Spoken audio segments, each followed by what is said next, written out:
If you've already done some research on carbs, then you've probably come across some of the following classifications: healthy versus unhealthy carbs, good versus bad carbs, slow versus fast carbs, and simple versus complex carbs. If you look at all these categories, then there's no wonder people get so confused about them. But remember, carbohydrates are just sugar molecules, all of which are broken down by the body into glucose.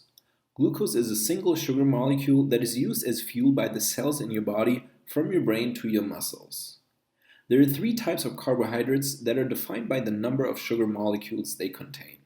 First are the monosaccharides, which are one sugar molecule, for example, glucose, galactose, and fructose.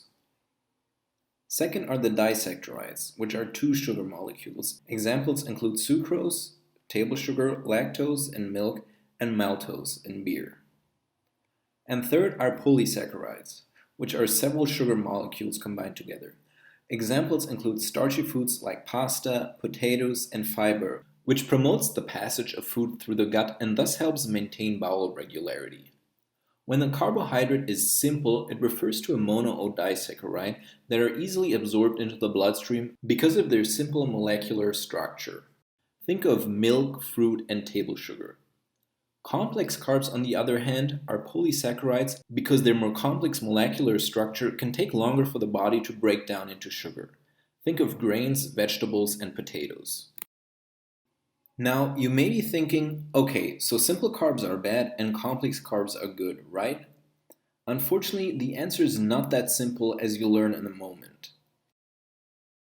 Carbs that cause your blood sugar level to rise rapidly are generally considered bad or unhealthy carbs, whereas those that are absorbed slowly and have little effect on blood sugar levels are considered good or healthy carbs.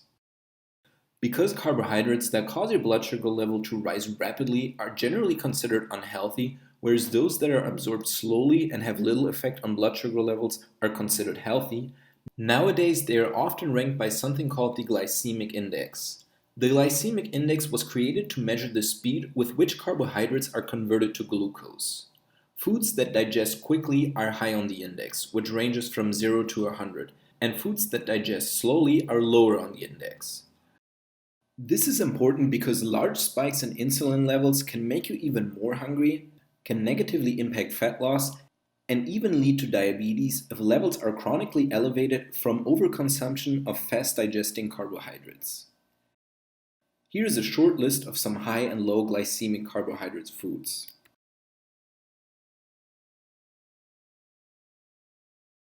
While the glycemic index can be helpful, it's not perfect. For example, some ice cream can show up as 30 on the glycemic index, along with some other carbohydrate sources like spaghetti that are nutritionally anemic and provide substantial calories in small servings. In addition, foods like watermelon that are high on the glycemic index impact blood sugar levels far less when adjusted on a per servings basis, because watermelon is mostly water. This concept is referred to as the glycemic load. Lastly, the glycemic index only measures the impact of isolated foods on blood sugar levels.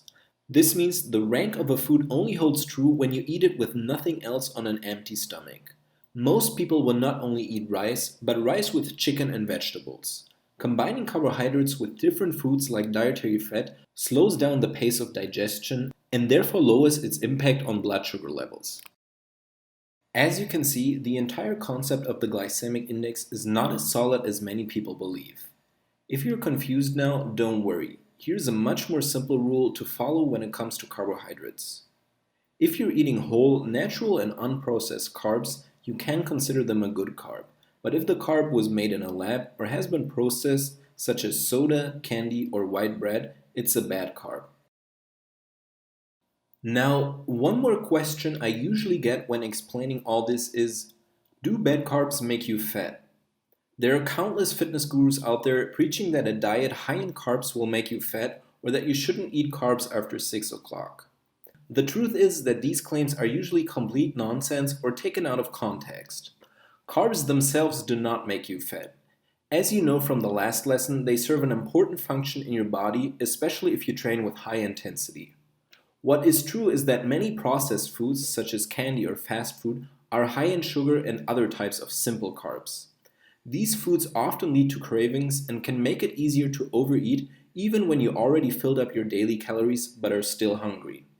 That is why many people who follow a diet that is based around these foods will see weight gain over time. However, in order to get fat, you always need a calorie surplus, which you could also reach with a high protein or high fat diet. As long as you include quality carbs in your diet, you will be fine and don't have to worry about all the anti carb gurus out there.